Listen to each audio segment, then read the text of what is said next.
Donc pour faire suite aux résultats des élections Chambre d'agriculture, où vous tous et toutes, agriculteurs et agricultrices, vous avez renouvelé la confiance à l'équipe emmenée par Stéphane Guillouier, vous remerciez, vous, en tant qu'électeur, d'avoir voté pour la liste FDSEA-JA qui vous est proposée. Remerciez aussi l'ensemble des présidents communaux qui se sont investis dans les communes pour qu'il y ait une ambiance pour voter et conforter les élus pour défendre votre revenu.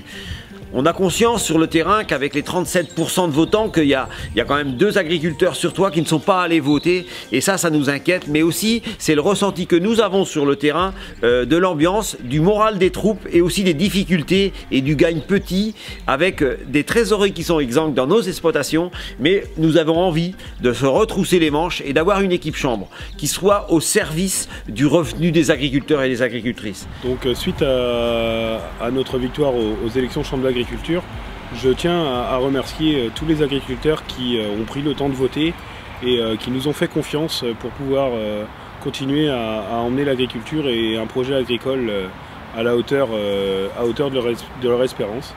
Dans un deuxième temps, je tiens à remercier tous les acteurs qui ont permis cette victoire, à savoir tout d'abord nos 2 conseils d'administration, celui de la FDSEA et bien sûr celui des JA, qui ont pris le temps et qui ont pris aussi la mesure de l'importance de cette élection.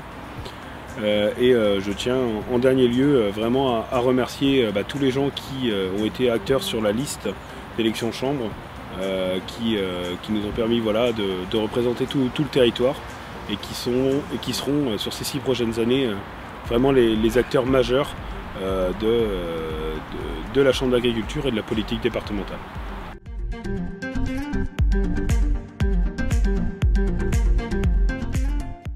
Nous allons commencer dès maintenant, dès les premières sessions, bien sûr, au-delà de la mise en avant de l'installation, qui est quand même un sujet qui est cher à nos yeux pour nous JA, c'est de remettre en avant vraiment le côté humain au cœur des installations, notamment sur le côté travail, où là on a vraiment beaucoup d'idées qui bouillonnent et vraiment de grandes ambitions pour que ce côté travail soit vraiment pris en compte, à la fois au moment de l'installation, mais aussi tout au long de sa carrière.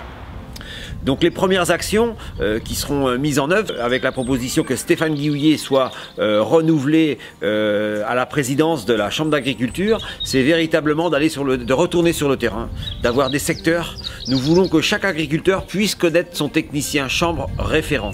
C'est pourquoi aussi nous voulons avoir des responsables professionnels impliqués et nous allons nommer 2 personnes sur chaque territoire. Nous allons découper la Mayenne en 5 territoires et vous aurez votre technicien référent. Donc dans les semaines qui viennent, après l'élection du 26 février, il y aura des territoires déterminés et vous aurez des personnes sur chaque territoire. Je vous remercie de votre investissement.